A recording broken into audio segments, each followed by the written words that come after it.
கன்னியாகுமரி மாவட்டத்தில் தற்காலிகமாக அமைக்கப்பட்ட பாலம் கனமழையின் காரணமாக அடித்து செல்லப்பட்டது. ஆரல்வாய்மொழி, தோவாளை மற்றும் சுற்றுவட்டார பகுதிகளில் தொடர்ந்து கனமழை பெய்து வருகிறது.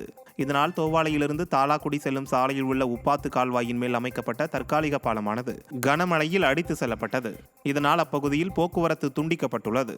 இதையடுத்து தகவலறிந்து சென்ற பொதுப்பணித்துறையினர் தற்காலிக பாலத்தை சீர் செய்யும் பணியில் ஈடுபட்டனர். கடலூர் அருகே ரயில் இன்ஜினுக்கு அடியில் இருசக்கர வாகனம் சிக்கிய நிலையில் ஓட்டுநர் சாதுரியமாக ரயிலை நிறுத்தியதால் பெரும் விபத்து தவிர்க்கப்பட்டது. கடலூர் மாவட்டம் தோப்புக்கொல்லை பகுதி தண்டவாளம் அருகே 2 இளைஞர்கள் இருசக்கர வாகனத்தில் சென்றபோது திடீரென பழுதாகி நின்றதால் அதை அங்கேயே நிறுத்திவிட்டு சென்றுள்ளனர்.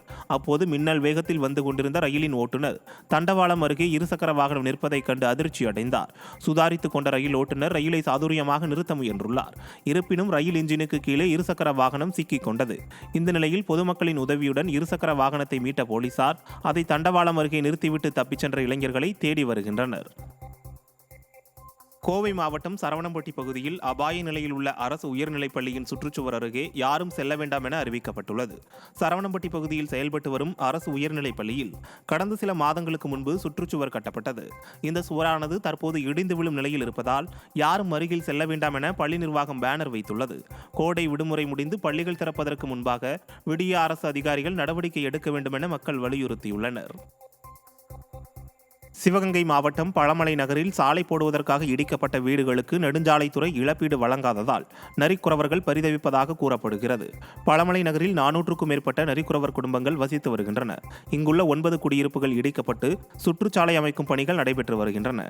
இந்த நிலையில் நெடுஞ்சாலைத்துறை அதிகாரிகள் இடிக்கப்பட்ட வீடுகளுக்கு இழப்பீடு தொகை வழங்க முடியாது என்று அதிகாரிகள் மிரட்டுவதாக தெரிவித்த நரிக்குறவர்கள் இருந்த வீட்டையும் இழந்துவிட்டு தற்போது வெயிலிலும் மழையிலும் அவதிப்பட்டு வருவதாக வேதனை தெரிவித்தனர்.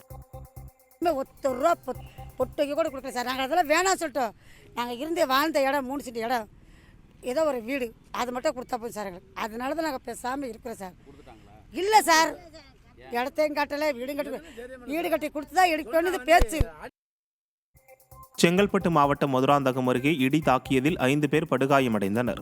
மதுராந்தகம் அருகே உள்ள மேச்சேரி கிராமத்தில் வீட்டின் மீது இடி தாக்கியதில் மின்சாரம் பாய்ந்து பல லட்சம் ரூபாய் மதிப்பிலான பொருட்கள் எரிந்து நாசமாயின. மேலும் வீட்டிலிருந்து 5 பேர் படுகாயமடைந்தனர். இதனையடுத்து அவர்கள் மதுராந்தகம் அரசு மருத்துவமனையில் சிகிச்சை பெற்று வருகின்றனர்.